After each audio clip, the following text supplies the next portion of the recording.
अस्सलाम वालेकुम, मैं हूं तबीबा मिसबा अहमद।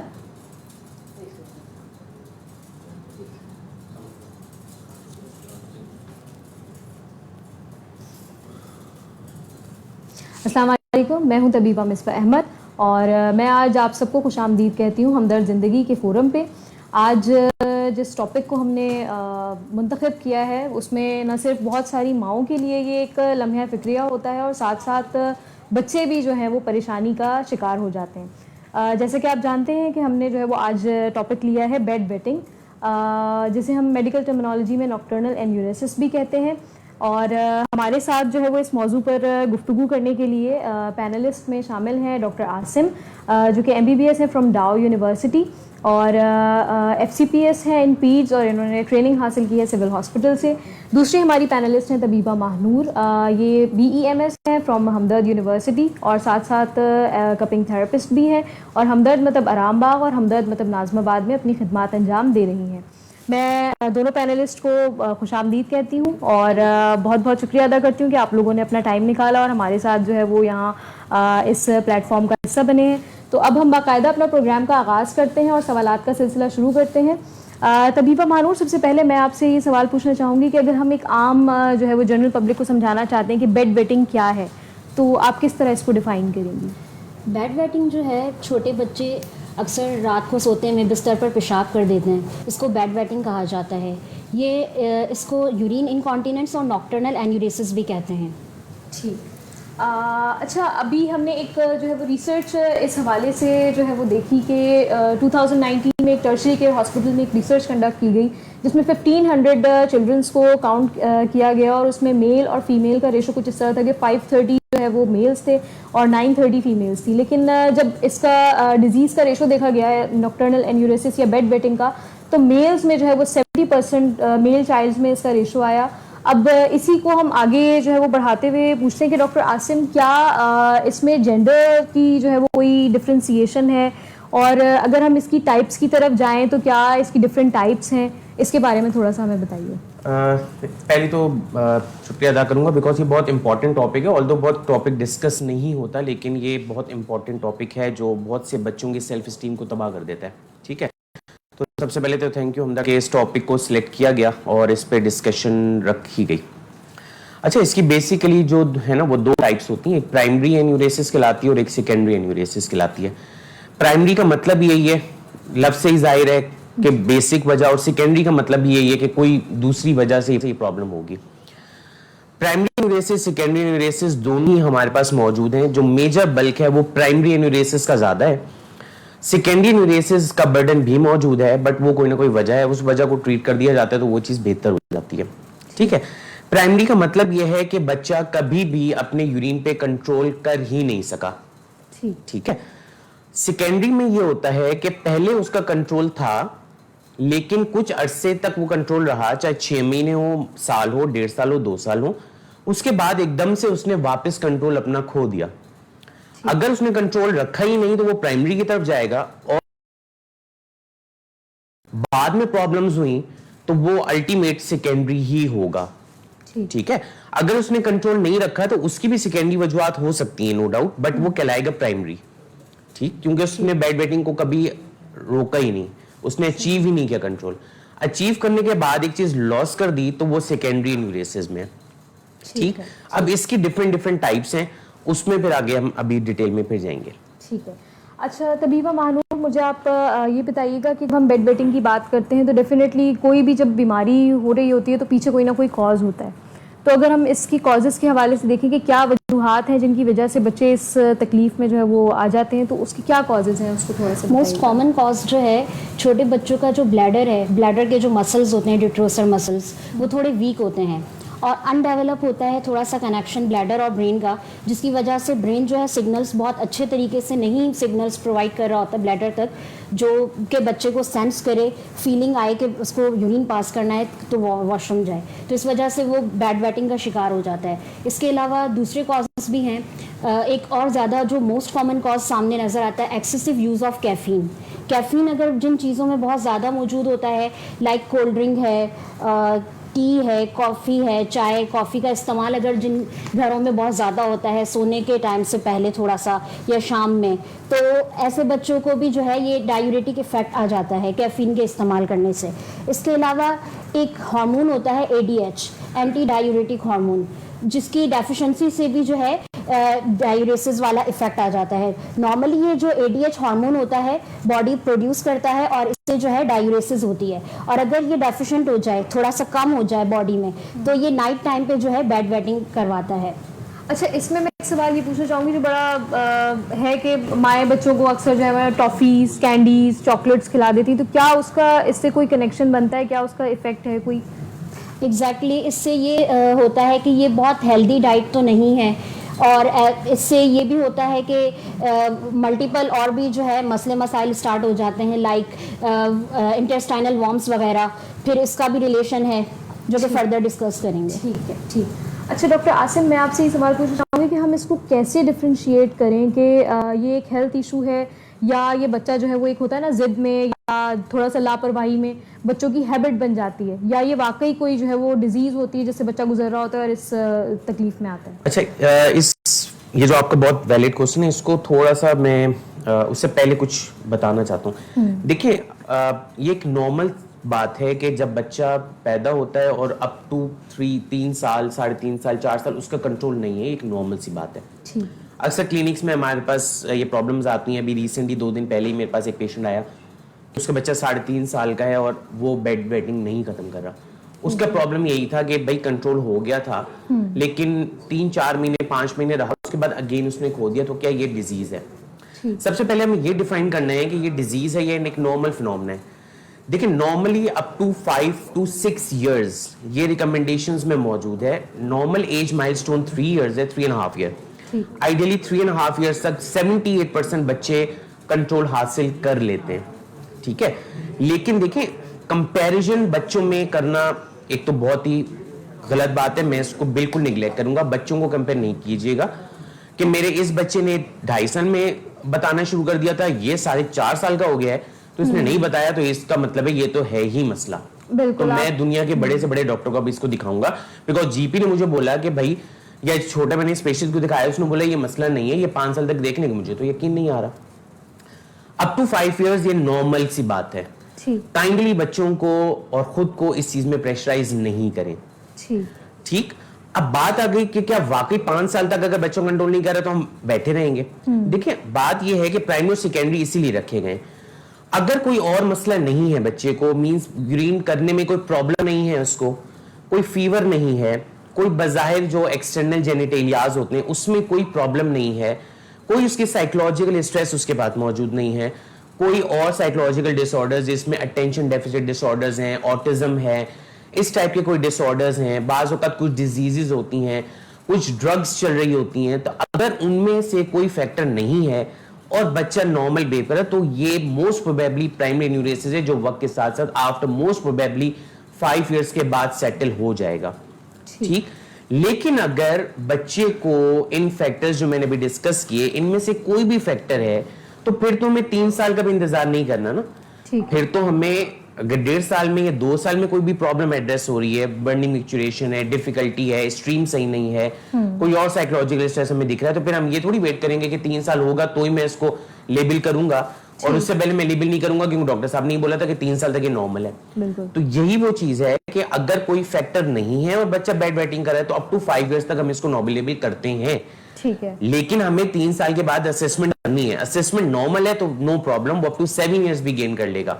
लेकिन अगर असेसमेंट में प्रॉब्लम है तो आपने उस प्रॉब्लम को एड्रेस करना है ताकि वो as soon as possible treat हो। बिकॉज अगर फॉर सपोर्ट डिजीज है और उसको डिले डायग्नोसिस करेंगे तो अल्टीमेटली पुअर रिजल्ट्स हमें मिलेंगे।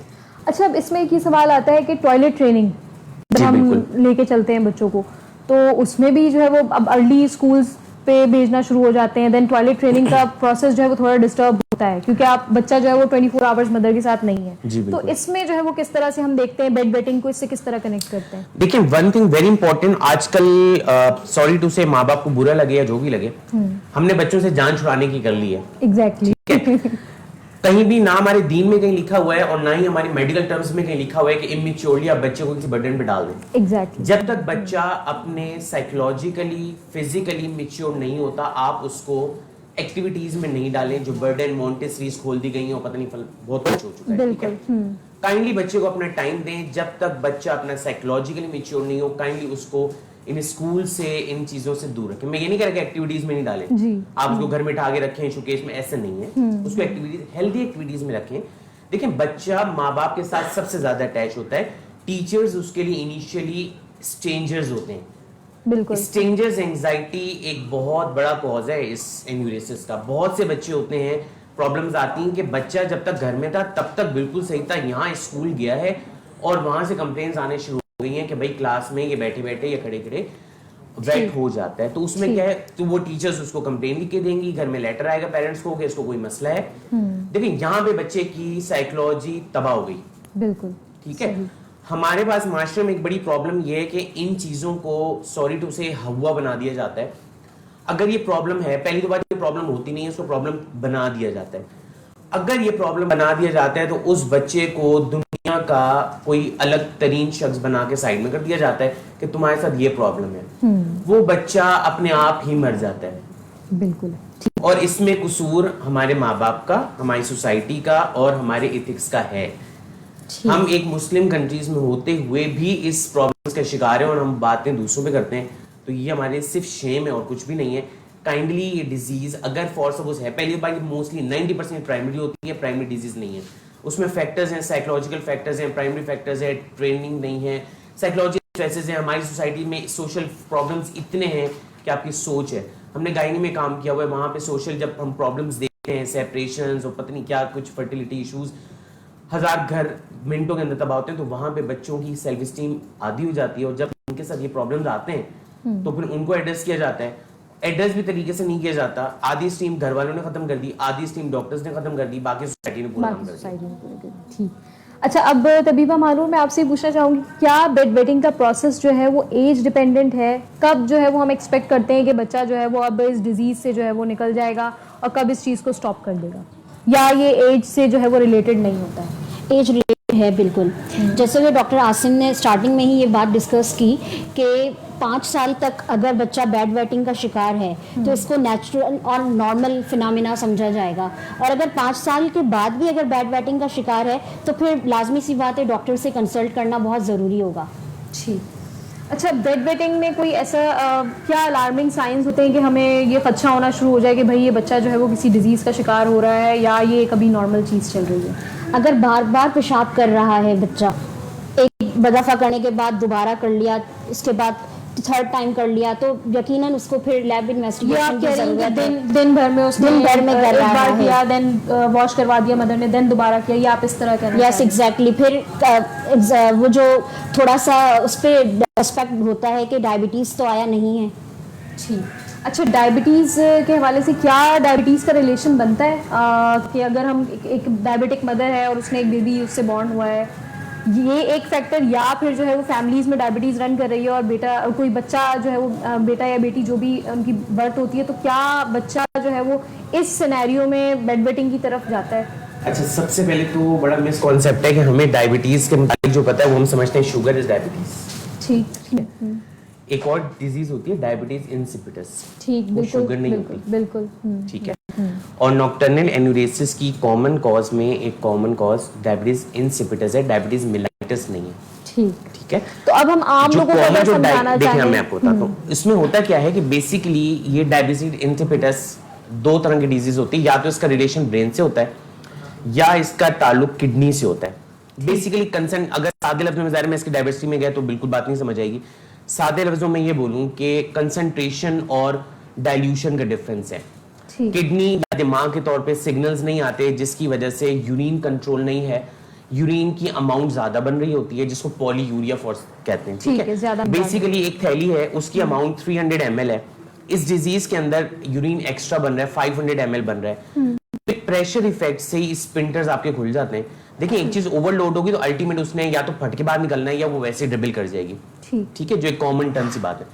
तो जब इसमें पॉलीयूरिया होता है तो अल्टीमेट स्पिंटर्स उसको कंट्रोल नहीं करते। एक हद है ना, हद से पार कोई भी चीज जाएगी तो वो नुकसान देगी। सही। जब हद से पार चीजें जाती हैं तो स्पिंडल्स कंट्रोल नहीं करते, तो ऐसे बच्चे बार बार यूरिन के साथ प्रेजेंट करते हैं। ये डिजीज मोस्टली पकड़ी ही यहीं से जाती है कि मेरा बच्चा 2 गिलास पीता है लेकिन यूरिन ही ऐसे पास करता है जैसे पता नहीं इसको मैंने कोई जग पिला दिया। सही। ठीक है, तो ये बच्चे बेसिकली पॉलीयूरिया के साथ आते हैं। अब उसमें फिर हम इन्वेस्टिगेट करते हैं कि भाई इसको दिमाग से ताल्लुक है या, अब पॉलीयूरिया की सिर्फ ये बात नहीं है कि वो डायबिटिक इंसिपिडस में पॉलीयूरिया होगा। पॉलीयूरिया की और भी कॉजेज हैं, किडनी की बहुत सी डिजीजेज हैं जिसमें पॉलीयूरिया हो रहा है। डायबिटीज मेलाइटस इटसेल्फ एक चीज है, कॉमन नहीं है लेकिन है। अब उसमें भी 2 टाइप्स होती हैं, टाइप 1 होगा बच्चों में, टाइप 2 बच्चों में नहीं होता। ठीक, बिल्कुल। टाइप 1 होगा तो उसका फैमिली से कोई ताल्लुक नहीं है। ठीक। डायबिटीज मेलाइटस में जो टाइप 2 है वो फैमिली में रन करती है, टाइप 1 फैमिली में रन नहीं करती। टाइप 1 आगे भी बच्चों में नहीं जाएगी। जिन खुदा न खास्ता बच्चों को या बच्चियों को डायबिटीज 1 होती है उनके रिश्ते इसलिए नहीं किए जाते कि इसको शुगर है, इसके बच्चों में भी शुगर आ जाएगी। टाइप 2 होगी तो वो फैमिली में जा सकती है, लेकिन वो भी 100% थोड़ी है कि अगर उसकी माँ को है तो उसको शुगर होनी है। रिस्क पे है, आप रिस्क को जो फैक्टर्स उनको कंट्रोल रखें तो टाइप 2 भी नहीं होगी। अच्छा, यहाँ पे मेरा एक सवाल थोड़ा सा मैं और क्लियर करवाना चाह रही हूँ कि जैसे गेस्टेशनल डायबिटीज मेलाइटिस है जी, तो उसमें जो बेबी बर्थ होती है तो वो देखिए, किस तरफ गेस्टेशनल जाता है? डायबिटीज एक बिल्कुल डिफरेंट मोडेलिटी है। गेस्टेशनल डायबिटीज सिर्फ गेस्टेशन में होगी, उस पे बेबी के ऊपर जो इफेक्ट आता है वो उसके ऑर्गन्स के ऊपर आता है। अगर आप उसको कंट्रोल नहीं करें तो उसमें ऑर्गेनोमेगेली होती है, ऑर्गन्स बड़े हो जाते हैं। अगर उनके बच्चे आपने देखे हो तो नॉर्मल एक बच्चे का वेट 2.5 to 3.5 kg होता है। जो डायबिटीज, जो जिन मदर्स को डायबिटीज गेस्टेशन डायबिटीज होती है उनके बच्चे बड़े बड़े होते हैं जी, 4 kilo, 4.5 kilo, even I have seen 5 kg baby जो डायबिटीज। ठीक है, उसमें बच्चे की शुगर इनिशियल कम होने का डर होता है जिसकी वजह से बच्चे की डेथ हो सकती है। हाइपोग्लाइसीमिया बच्चों में डेथ का मोस्ट कॉमन साइलेंट किलर है, पता भी नहीं होता माँ को। माँ कहती है अभी सोया, उठा ही नहीं है, क्योंकि वो सोते सोते में ठीक है अपने पास। कमिंग बैक टू टॉपिक, मुझे ये बताइएगा कि बेड वेटिंग का पर्सनैलिटी पे, बच्चे की सेल्फ स्टीम पे क्या असर पड़ता है? देखिए, मेरी बात सुने, ये बहुत ही इंपॉर्टेंट और मेजर क्वेश्चन इस पूरे टॉपिक का वो यही है। देखिए, नॉर्मली फॉर सपोज जब हम बड़ों की बात करें, अगर हमें यूरिनरी ट्रैक्ट इन्फेक्शन होता है तो उसमें हमें कभी बर्निंग मैच्योरेशन हो रही होती है, कभी यूरिन कम आ रहा होता है, कभी ज्यादा होता है, हम बार बार जो है वो वॉशरूम जा रहे होते हैं, तो अक्सर सवालात हो जाते हैं कि तुम्हारा तबीयत तो सही है, बार बार आते जा रहे हो, तो हमें अशेम फील होता है या नहीं होता? बिल्कुल। ठीक है, एक बच्चा है जिसने अभी ग्रो करना है, जिसकी जिंदगी बहुत सारी खुशियां हैं। देखिए, बच्चे फूलों की तरह होते हैं ना, फूल खिला हुआ अच्छा लगता है, मुरझाया हुआ अच्छा नहीं लगता। एक बच्चा है, उस बेचारे को क्या पता कि उसके साथ क्या गुजर रही है। ठीक है भाई, उसके साथ तो बीमारी है ना। बिल्कुल। अब वो मसला ये कि हमारी सोसाइटी इतनी बुरी है या इतनी शॉर्ट माइंडेड है, नैरो माइंडेड है कि वो हर चीज को इश्यू बनाने में फख्र महसूस करते हैं। एक बच्चा है, उसके साथ प्रॉब्लम हो रही है तो आप उसको एड्रेस करें। और एड्रेस करने का ये मकसद नहीं है कि आप उसको उस पर हावी होके उसको पूछें। अगर कोई प्रॉब्लम है, देखिए पेरेंट्स, हमारे मसले है कि हमारे पेरेंट्स होते हैं, फ्रेंड नहीं होते। एग्जैक्ट। पेरेंट्स को फ्रेंड होना चाहिए। ठीक है, अगर एक बच्चे के साथ कोई प्रॉब्लम है, भले कुछ भी है, अगर उसको आंख में की प्रॉब्लम है, और ये तो वो चीजें जो हमारी हाइड कर दी जाती हैं। हमारे पास सेक्सुअल रियलिटी को डिस्कस करना तौहीन समझा जाता है। एग्जैक्टली। यूरिनरी प्रॉब्लम्स को डिस्कस करना तौहीन समझा जाता है। ताबू जब बनाया हुआ है, को एक इम्पैक्ट बनाया गया ना। हमारी सोसाइटी इस मामले में बहुत नैरो माइंडेड है।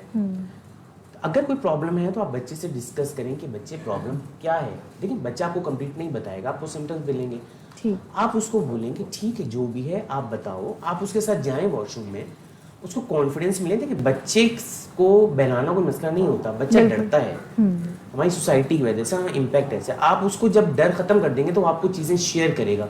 जब चीजें शेयर होंगी तो डॉक्टर के पास जाया जाएगा। डॉक्टर की जिम्मेदारी है कि वो वहां थोड़ा सा बच्चों के लिए अपने लेवल को कम करते हुए उसका दोस्त बने और उससे पूछे, इवेलुएट करे कि भाई प्राइमरी कॉज है या सेकेंडरी कॉज है। अगर प्राइमरी कॉज है तो प्राइमरी में साइकोलॉजिकल थेरेपीज इनफ हैं। अब उसमें अलार्म थेरेपीज हैं, उसमें काउंसलिंग है, बिहेवियर थेरेपीज हैं, वो ही 3 महीने की हम लोग देते हैं थेरेपीज, उसी से बच्चे ठीक हो जाते हैं। बिल्कुल ठीक। बच्चे को कॉन्फिडेंस मिले, बच्चा रिजल्ट्स देगा।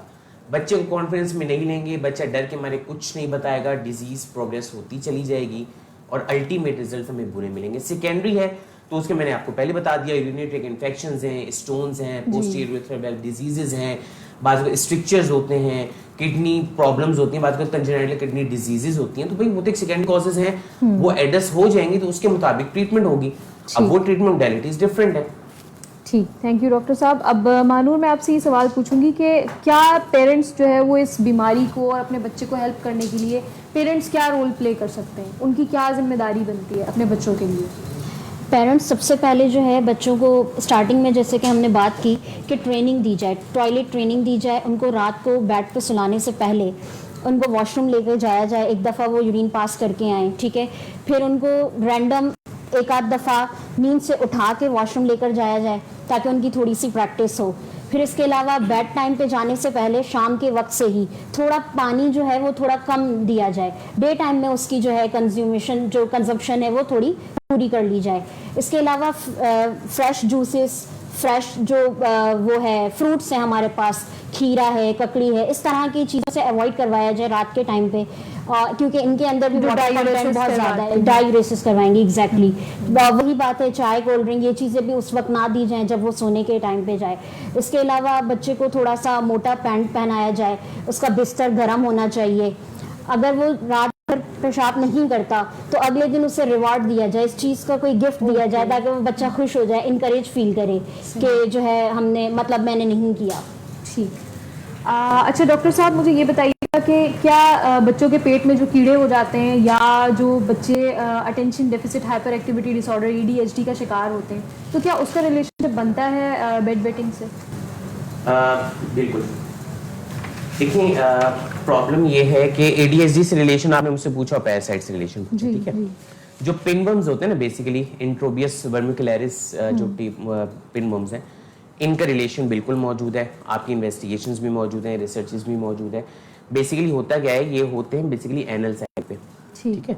तो होता क्या है, ज़ाहिर बच्चा अपने शूर में नहीं है, जब ज़ाहिर ये वर्म्स होते हैं ना तो बच्चे को इचिंग होती है, तो वो इचिंग के दौरान आपका एनल टू यूरिथ्रा टचिंग जो होती है वहाँ से बेसिकली ट्रांसमिट होता है, वहाँ पे जाके यूरिथ्रल इरिटेशन करता है, ठीक है। तो होता क्या है कि जब इरिटेशन होगी तो फिर बच्चा उस जगह पे इचिंग करेगा, यहाँ से उसको पोर्ट ऑफ एंट्री मिलती है और वो फिर अल्टीमेट जाके जो मसल्स होते हैं उसको इरिटेट करते हैं। जब मसल्स इरिटेट होते हैं तो उनको ये मैसेज आता है कि यूरिन पास होने हैं, तो वो यूरिन पास कर देते हैं, ठीक है। बेसिकली फॉल्स मैसेज जाता है due to irritation of the worm, ठीक। एक तो ये क्लियर हो गया। लिहाजा अगर ऐसी कोई प्रॉब्लम है तो आप वर्म्स की ट्रीटमेंट करें, वर्म्स की ट्रीटमेंट मौजूद है, आप उनको डीवर्म करें। डीवर्म करेंगे, देखें बात ये होती है, मैं हमेशा कहीं भी जाता हूँ, इवन अपने पेशेंट से बात करता हूँ तो मैं हमेशा ही बात करता हूँ कि भाई देखें, जड़ को काटा जाता है, ऊपर पत्ते काटने से कोई फायदा नहीं है, पत्ते वापस आ जाएंगे। वर्म्स हैं तो आप वर्म्स को क्लियर कर दें, जब वर्म्स क्लियर हो जाएंगे तो अल्टीमेटली एन्यूरेसिस खुद ब खुद सेटल हो जाएगी। दूसरी जो बात आपने मुझसे पूछी ADHD की, ADHD का बहुत सिग्निफिकेंट रोल मौजूद है, रिसर्चेस में मौजूद है। अप टू 70% प्रॉब्लम्स जिन बच्चों को ADHD होता है उन बच्चों में आपको नॉक्टर्नल या डायरनल एन्यूरेसिस मिलती है। वजह क्या होती है? क्योंकि ये सेंट्रल डिजीज है, तो आपके इम्पल्सेस जो हैं वो फॉल्सली जा रहे होते हैं, या तो प्रॉपर नहीं जाते या एक्साइटेबिलिटी ज्यादा होती है। अल्टीमेटली स्प्रिंटर्स आपके फॉल्स मैसेज गेन करते हैं और वो ओपन हो जाते हैं, जिससे यूरिन पास हो जाता है। आम जबान में अगर हम कहना चाहें कि जो बच्चे जो है वो ब्रेन डिसऑर्डर्स का शिकार जो होते बच्चे हैं, साइकोलॉजिकल डिसऑर्डर्स का मैं बात करूं, जो देखें, और बात या जिनकी डेवलपमेंट साइकोलॉजिकल बोलेगा ना तो पेरेंट्स देखें इस प्रोग्राम के बाद लोग अपने बच्चों में गौर करने शुरू कर देंगे, तो पता नहीं कितने लोग बोलेंगे ये बच्चे मेरे भी, इसका मतलब मेरा बच्चा साइको है। ऐसा नहीं है, ठीक है। तो उसमें ये है कि ये देखें बहुत सी डिजीजेस ओवरलैप होती हैं, एक जैसे सिम्टम्स होते हैं। आपने अगर ऐसी कोई चीज आपके सामने आई तो बराए मेहरबानी अपने मुआलिज से रब्ता करें। मुआलिज का काम है कि वो आपको बताए कि भाई प्रॉब्लम है या नहीं है। ठीक। अब मानूर, मैं आपकी तरफ आऊंगी कि अगर हम इतनी सारी चीज़ें हम कर रहे हैं कि हम जान रहे हैं कि बेड वेटिंग क्या है, फिर उसके बाद हम उसके दूसरे कॉजेज़ और दूसरी चीज़ों पे आ रहे हैं, डाइट भी बहुत इंपॉर्टेंट फैक्टर होती है कि क्या चीज़ें हमें बच्चों को खिलानी चाहिए जो कि इनकी इस मसले को जो है वो थोड़ा सा इनको बेहतरी की तरफ लेकर आए, क्या चीज़ें जो स्ट्रेंथन करती हैं बच्चों को इस हवाले से? एग्जैक्टली, ये बहुत अच्छा सवाल है आपका कि ऐसी ग़िज़ाओं पे तवज्जो देनी चाहिए, ऐसी ग़िज़ाएँ देनी चाहिए जिनके अंदर बहुत ज़्यादा क्वांटिटी में जो है फोलेट, फाइबर्स और जो है ओमेगा 3 फैटी एसिड्स मौजूद हों। तो ओमेगा 3 फैटी एसिड्स और जो फोलेट है, विटामिन B12 है, ये बेसिकली करता ये है कि ब्रेन को अच्छे से एक्टिवेट और स्टिमुलेट करता है और ब्रेन से जो है सिग्नल्स पास होते हैं ब्लैडर की तरफ। तो बच्चा जब सोया हुआ भी होगा तो उसको सेंसेशन मिलेगी ब्रेन टू ब्लैडर के, उसको फील होगा कि अर्ज टू यूरिनेट, वॉशरूम की तरफ जाएगा और पेशाब कर आ जाएगा। तो ये चीज़ें जो हैं मोस्टली सी फूड्स में मौजूद होती हैं। मतलब वो बेसिकली ये फूड आप ये कहना चाह रही हैं कि उसको जो है वो स्फिंक्टर पे कंट्रोल जो है वो आना शुरू हो जी जाएगा। एग्जैक्टली, डिट्रोसर मसल्स कॉन्ट्रैक्ट होंगे और स्फिंक्टर्स रिली रिलैक्स होंगे तो बच्चे को यूरिन फील होगा, अर्ज होगा। तो सी फूड्स में हमारे पास फिश है, मछली का इस्तेमाल है, झींगे हैं, इनके अंदर बहुत ज़्यादा क्वांटिटी में ओमेगा 3 फैटी एसिड्स पाया जाता है। इसके अलावा विटामिन B12 गोश्त में मौजूद है और इसके अलावा दालों में है, कुछ सब्जियां हैं, फलियां वगैरह, और हरे पत्ते वाली सब्जियों का इस्तेमाल करना चाहिए। ये चीज़ें दे सकते हैं। थोड़ा सा मैं ऐड करना चाहूँगा इस चीज़ को, बड़े बहुत ही इंपॉर्टेंट चीज़ है काफ़ी। देखिए एक और फैक्टर ये होता है कि कॉन्स्टिपेशन एक बहुत बहुत बड़ा सोर्स है इस चीज़ का। ठीक है, बज़ाहिर अगर हम देखें तो ये शायद इंसेंसी सी बात है कि जीआईटी अलग है, यूरिनरी ट्रैक्ट अलग है, इससे क्या रिलेशन बन गया। कॉन्स्टिपेशन इटसेल्फ एक बहुत बड़ा रीज़न है। कैसे? जब कॉन्स्टिपेशन होती है तो आपका रेक्टम जो है ना, देखिए चीज़ें यूं पड़ी हुई हैं, अगर हम बॉडी एनाटॉमी की बात करें, आगे यूरिथ्रा है, पीछे रेक्टम है। जब कॉन्स्टिपेशन होती है तो उसमें भी मसल्स कांटेक्ट कर रहे होते हैं। ठीक है, जब मसल कांटेक्ट होता है, आपका हार्ट फीसिस होता है, तो वो आपका यूरिथ्रा को बेसिकली ऑब्स्ट्रक्ट कर रहा होता है। स्ट्रिक्चर्स, ऑब्स्ट्रक्शंस, ये प्रॉब्लम लीड करती हैं टूवर्ड्स एन्यूरेसिस। ठीक है, तो आपने कॉन्स्टिपेशन को रोकना है। बात डाइट की आई तो इसमें मैं थोड़ा सा ऐड करूंगा। आपने, हमारे यहाँ प्रॉब्लम यह है कि हमारे यहाँ लाल आटा खाने को तौहीन समझा जाता है। बच्चे भी लाइक नहीं करते कि ये तो काली रोटी है, लाल रोटी है, हमें तो सफेद पराठा चाहिए, हमें तो टीवी वाला पराठा चाहिए जो ब्राउन होता है। ये प्रॉब्लम से देखिए, रिफाइंड शुगर कॉन्स्टिपेशन कराएंगी, कॉन्स्टिपेशन अल्टीमेट लीड कराएगी टुवर्ड्स एनीमिया। आपने बच्चों को हाई फाइबर डाइट देनी है। हाई फाइबर डाइट सिर्फ जीआईटी के लिए अच्छा नहीं है। High fibre diet epithelium replication में भी काम कर रही है। एपिथेलियम आपकी यूरिनरी ट्रैक्ट में मौजूद है, एपिथेलियम आपकी लंग्स में भी मौजूद है, एपिथेलियम आपकी जीआईटी ट्रैक्ट में भी मौजूद है। हाई फाइबर डाइट में आपकी चक्की वाला आटा, ठीक है, वो आता है। इसके अलावा फ्रूट्स में गावा बहुत अच्छा सोर्स है। बनाना के अंदर फाइबर्स मौजूद हैं। ठीक है, हस्क वाली जितनी चीज़ें वो दें। बाकी विटामिन B12 की जैसे हमने बात की, तो विटामिन B12 नर्व्स की बिल्डिंग में बहुत इंपॉर्टेंट प्ले करता है। हमारे बहुत से बच्चे आयरन विटामिन B12 में डेफिशिएंट हैं, तो उसको आप नेचुरल सोर्सेज से अगर कवर अप करना चाहें। देखें बात ये है कि गोश्त महंगा है, रेंज से बाहर है, कॉमन सी बात होती है ना कि हम गोश्त खा ही नहीं सकते, तो हम दें क्या? ठीक है, आप नहीं दे सकते तो आप उसकी जगह लोबिया दे दें। लोबिया is a very good source of protein and vitamin B12। लोबिया है, ग्रीन वेजिटेबल्स हैं, नट्स हैं, ड्राई फ्रूट्स जो आपकी रेंज में कम से कम वो तो दें। अच्छा, अब मुझे तबीबा मानो आप ये बताइएगा कि अगर हम अपने हर्बल जो है वो हवाले से बात करें तो क्या ऐसी हमारे पास मेडिसिन हैं और क्या हम जो है वो बच्चों के साथ रेमेडीज़ अप्लाई कर सकते हैं जो कि उनको इस बीमारी से जो है वो कोप करने में मदद करती हैं? सबसे पहले जो है हमारे पास हर्बल में जो मेडिसिन मौजूद हैं, माजून मासिकुल बोल दे सकते हैं। इसके अलावा माजून कुंदर है हमारे पास, बलूती है जो कि माजून फॉर्म में है, और अगर टैबलेट फॉर्म की बात करें तो कुर्स कुश्ता जमरुद है, कुर्स कुश्ता बेज़ा मुर्ग है। तो ये डिपेंड करता है कि डोज क्या देंगे, पेशेंट बच्चे की एज क्या है, वेट क्या है, हाइट क्या है, उस हवाले से फिर डोजेज को हम एडजस्ट करके उसको देंगे। ठीक।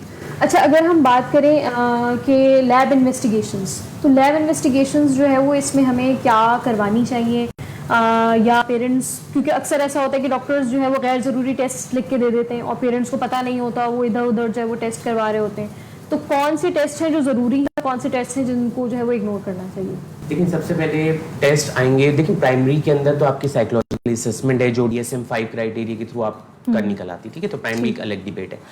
सेकेंडरी का मतलब मैंने आपको पहले भी ये कहा था, कोई ना कोई कॉज होगी, तो उसमें जो सबसे पहली इन्वेस्टिगेशन होती है वो यूरिन डीआर है। यूरिन डीआर आपको बहुत कुछ बता देता है। यूरिन डीआर में आप स्पेसिफिक ग्रेविटी से पता लगा लेंगे कि भाई यूरिन कंसंट्रेटेड बन रहा है या डाइल्यूटेड बन रहा है। वहीं से आपको अंदाजा हो जाएगा कि भाई पॉलीयूरिया वाली प्रॉब्लम है या कोई और प्रॉब्लम है। फिर आप उसके अंदर नाइट्रेट्स और वो चीजें देख लें। यूटीआई इट्स बहुत कॉमन कॉज है नॉक्टर्नल यूरेसिस का। सिंपल यूरिन डीआर में आपको यूरिन असेसमेंट हो जाएगी कि भाई यूरिनरी इन्फेक्शन की तरफ बच्चा जा रहा है, नाइट्रेट्स हैं, ल्यूकोसाइट्स हैं, एपिथेलियल सेल्स हैं। आप कल्चर करा लें, कल्चर पॉजिटिव होगा, 10 to 14 डेज की ट्रीटमेंट डिपेंड करता है बग के ऊपर, आप उसको क्लियर कर दें। यूटीआई नहीं है, कोई और कॉज है। आपने यूटीआई को रूल आउट कर लिया, आपको नहीं लगा यूटीआई नहीं है, तो फिर कोई और प्रॉब्लम, दैट मींस ऑब्स्ट्रक्शन है। ऑब्स्ट्रक्शन में फिर आपके पास पैटर्न्स हैं, आप उसको यूएफएम करवा सकते हैं, फ्लोमीटर, कोई स्ट्रक्चर तो नहीं है, कोई ऑब्स्ट्रक्शन तो नहीं है, नॉर्मल आगे ठीक है। कुछ और आपने सोचा है कि माइट बी किडनी के अंदर पैथोलॉजी कोई पड़ी हुई है जो कॉमन एक्सरे से अल्ट्रासाउंड से नहीं पता लगती, स्टोन्स हैं एक्सरे पे डिटेक्ट हो जाएंगे, स्टोन्स अक्सर अल्ट्रासाउंड पे डिटेक्ट हो जाते हैं, बात को अल्ट्रासाउंड नहीं भी होता, एक्सरे पे डिटेक्ट हो जाएंगे, बहुत माइनर वैरायटी है। लग आपको फिर भी है, मतलब आपने देखा कि पिक्चर्स स्टोन वाली आ रही है, अल्ट्रासाउंड में नहीं पिक हो रहा है, यूरिन नॉर्मल है, सीएस नॉर्मल है, तो फिर अल्टीमेट आप सीटी की तरफ जा सकते हैं, आप सीटी भी डिटेक्ट कर लेंगे। कोई और किडनी प्रॉब्लम है, सॉफ्ट टिश्यू के साथ अराउंड इट कोई प्रॉब्लम है, तो जरा वो सॉफ्ट टिश्यू की डिजीज अक्सर ना एक्सरे पे पता लगेंगी, ना अल्ट्रासाउंड पे पता लगेंगी, इवन सीटी भी मिस कर जाता है, आप एमआरआई करा लें। ठीक, मतलब हम बेसिक लेवल से नीड है। देखिए आपने शुरुआत हमेशा ये नहीं कि मैं इधर मेरे पास कोई प्रॉब्लम के साथ आया मैं डायरेक्ट उसको बोलूंगा कि भाई जाके एमआरआई करा लो, ऐसा नहीं है। आप पहले कॉज रूल आउट करेंगे ना, अगर मुझे यूटीआई लग रहा है तो फिर मैंने एमआरआई करा के क्या करना है, बिल्कुल मैं यूरिन से काम कर लूंगा।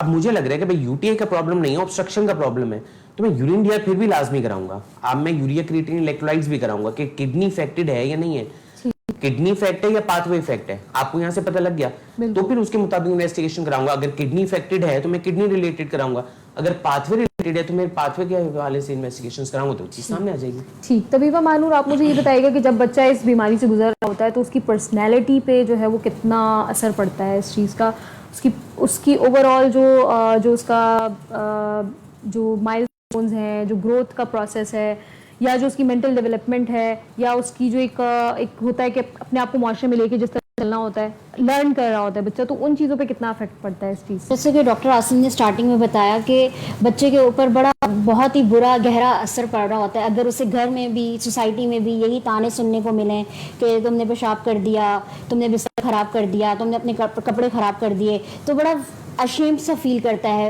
एम्बेरसमेंट उसे फील होती है, बहुत ज़्यादा जो है वो इस चीज़ में डिप्रेस हो जाता है, स्ट्रेस एंजाइटी की तरफ चला जाता है, फिर जो है साइकोलॉजिकल फैक्टर्स भी स्टार्ट हो जाते हैं साथ में। तो बड़ा इसको कूप अप करने की ज़रूरत है। पेरेंट्स को चाहिए कि इस चीज़ को भी जो है निगलेक्ट नहीं करें, इग्नोर नहीं करें, इस चीज़ को भी देखें, बजाय इसके कि बच्चे को डांटें, उसको प्यार से समझाएं, काउंसलिंग करें, और जो है किसी के सामने कोई मेहमान आता है, कोई रिलेटिव्स आते हैं, तो उनके सामने इस तरह की बातें डिस्कस ना करें। ठीक, और जो बच्चों में कंपैरिजन किया जा रहा होता है तो उसके हवाले से कि ये भी इफेक्ट डालता है बच्चों पे? नहीं, बिल्कुल वाकई एग्जैक्टली कंपैरिजन बिल्कुल नहीं करना चाहिए। हर बच्चे का अपने अपनी बॉडी है, अपना सिस्टम है, तो सबके अपने माइलस्टोन्स हैं, तो इस तरह बिल्कुल कंपैरिजन नहीं करना चाहिए कि आपके बड़े भाई ने तो इस तरह नहीं किया था तो आप इस तरह क्यों कर रहे हो, बिल्कुल सही बात नहीं है। ठीक, और दूसरा ये कि अगर जो है वो बच्चे जैसे आपस में आप जैसे कंपैरिजन तो एक अलग वो आ गया ना फैक्टर, लेकिन अगर साथ साथ बच्चे जो है वो जब स्कूल जाते हैं देन वहाँ पे जो है वो इस तरह अगर बच्चों के साथ हो जाता है, तो आप इस हवाले से टीचर्स के ऊपर क्या जो है वो टीचर्स और आईआई जो वहाँ पे होती है, तो उनके हवाले से आप क्या कहना चाहेंगे कि इसमें उनका क्या रोल होना चाहिए? कि जो बच्चे स्कूल में भी अक्सर होता है, क्योंकि जैसे हमने डिस्कस किया कि सिर्फ रात का ही नहीं होता कि बच्चे रात में करें, दिन में भी उनके साथ ये इशू आ सकता है, तो फिर उधर टीचर्स और स्कूल पे क्या जिम्मेदारी है? ऐसे में टीचर्स को थोड़ा सा कोऑपरेट करना चाहिए, आई थिंक सो। जब तक बच्चे का ट्रीटमेंट हो, बच्चे की डाइट को, लाइफ स्टाइल को मेंटेन किया जाए, तो टीचर्स से बात करनी चाहिए कि थोड़ा सा कोऑपरेट वो भी करें, कि कुछ टाइम स्पेस दें, ताकि पेरेंट्स इस चीज़ को जो है काउंसिल करें और कूप अप करें। और फिर इसमें एक फैक्टर ये भी आ सकता है कि आप अपने बच्चे को वेल प्रिपेयर्ड भेजें। इट कुड भी कि आप उसको पैम्पर लगा के जो है वो स्कूल भेज सकते हैं, सो एग्जैक्टली शेम वाला जो फैक्टर है वो उस चीज़ से बच जाए। जी, इसमें एक चीज़ थोड़ी सी ऐड करूँगा। देखिए पैम्पर आप कब तक बनेंगे, एटलीस्ट जब तक वो बेचारा जो है वो उस चीज़ से सफर कर रहा है। देखिए इसमें एक बहुत ही पॉजिटिव एटीट्यूड होता है पेरेंट्स का भी और टीचर्स का भी। देखिए जैसे अभी बात हुई, मेहमान है उनके सामने कर दिया, उसमें एक सेंटेंस मैं आपको, एक सेंटेंस जो है ना हमदर्दी का, बच्चे को बहुत सी चीज़ों से बचा लेगा। अगर फॉर सपोज उसने क्लास में या किसी के सामने अगर यूरिन पास कर दिया, तो एक बोलने में आपका क्या जा रहा है?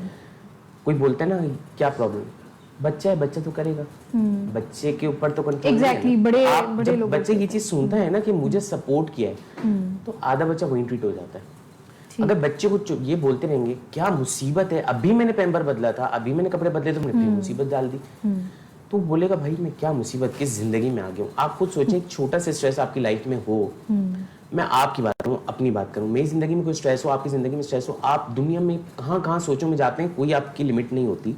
एग्जैक्टली आप बहुत मैच्योर होते हैं, आपका शूर होता है, आप उससे स्ट्रेस से निकल भी सकते हैं। आपको पता है मैं स्ट्रेस में जा रहा हूँ, तो आप दूसरी एक्टिविटीज़ में डाइवर्ट करके उसको स्ट्रेस से निकाल सकते हैं ना, लेकिन अल्टीमेटली निकालना मुश्किल होता है या नहीं होता। तो उस बेचारे छोटे से बच्चे का आप सोचें कि उसका स्ट्रेस लेवल या उसके एंग्जाइटी लेवल कहाँ होता होगा और उसकी सेल्फ स्टीम कहाँ होगी। अगर हम इस रख के देखें ना तो खौफ आता है बहुत। ठीक, तो अब हम अपने इस सेशन को सम अप करते हैं कि ना सिर्फ ये बीमारी जो है वो इस लेवल तक है कि ना सिर्फ माओ को एजुकेट करने की ज़रूरत है, साथ साथ बच्चे को बहुत ज़्यादा सपोर्ट की ज़रूरत होती है। जो भी उसके इर्द गिर्द लोग होते हैं उसमें सबसे पहले माँ बाप आते हैं, देन जो रिश्तेदार हैं, एंड देन उसके बाद जहाँ वो सोशलाइज कर रहा है, इट कुड बी फ्रेंड्स, और जो अपने स्कूल में वो जाता है। तो अगर हम इन चीज़ों पे अभी भी ध्यान नहीं देते हैं तो बच्चे जो है वो ना सिर्फ एक तो बीमारी का शिकार हो रहे हैं और आहिस्ता आहिस्ता आगे जाके कमज़ोरियाँ और दूसरी चीज़ें, दूसरी कॉम्प्लिकेशंस में बच्चा जाता है अगर ये चीज़ ऐसे ही इग्नोर चली जाए और आप हर वक्त बस मार पीट और उस तरह का एक माहौल रहे। क्योंकि अगर स्ट्रेसफुल माहौल हो घर में तो भी जो है वो बच्चे इस कंडीशन की तरफ जाते हैं। तो जितनी भी हमने क्वेश्चंस किए अपने पैनल से, उम्मीद है कि आपको बहुत अच्छे से जो है वो इस हवाले से एजुकेशन मिली होगी और जो भी फैक्टर्स हैं जिन पे काम करना चाहिए, जो वजूहात हो सकती हैं, क्या आप कर सकते हैं, किन टेस्ट्स को जो है वो आप फॉलो कर सकते हैं, और इन चीज़ों के लिए जो है वो आप हमदर्द मतलब तशरीफ़ ला सकते हैं। वहाँ पे हमारे मौलजीन मौजूद हैं जो कि इस हवाले से जो है वो आपके मसाइल को सुन भी सकते हैं और उनकी ट्रीटमेंट बहुत बेहतर तरीके से आपको बता सकते हैं। इंशाल्लाह फिर नेक्स्ट टाइम जो है वो आपसे किसी अच्छे टॉपिक के साथ मुलाकात होगी। तब तक के लिए अल्लाह हाफ़िज़, शुक्रिया।